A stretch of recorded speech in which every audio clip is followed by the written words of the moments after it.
Hi everyone! It's me, Mom Shi. For today's vlog, pupunta tayo sa Coron, Palawan. At ito na nga, sobrang aga namin, kaya naman, lakad-lakad muna.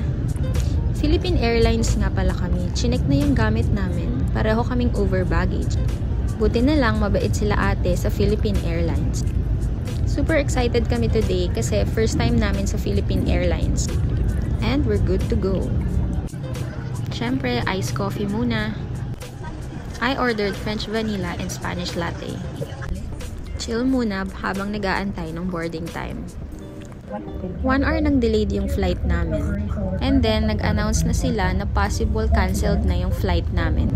So, ayun na nga, nag-announce na talagang canceled na yung flight namin. Sobrang na-disappoint kami kasi first time namin sa PAL and first time din namin makancelan ng flight.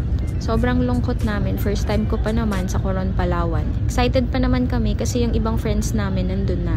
Well, bumawi naman yung Philippine Airlines kasi binigyan nila kami ng free hotel accommodation. Nasa bus na nga kami and we're off to Century Park Hotel. We didn't expect na sobrang ganda ng free accommodation hotel ng PAL. Ayan na nga yung lobby nila. Sobrang ganda. Thank you so much, Philippine Airlines. Grabe, sobrang saya namin kasi hindi lang free yung hotel accommodation, free dinner din at buffet pa. Ito na nga, papasok na kami sa room.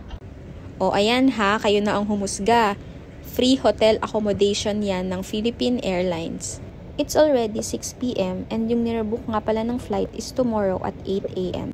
Susunduin kami ng shuttle bus at 5 a.m. O ayan ha, meron pang proof. Bumaba na kami para sa aming free dinner buffet. O ayan, husgahan nyo na ulit ha. Nakakatuwa kasi nagkaroon pa kami ng free dinner date sa isang hotel. Aakyat na kami sa room, hot tub muna bago matulog. Maaga yung call time namin tomorrow, 5 a.m. So that's it for today. See you tomorrow, Momshies!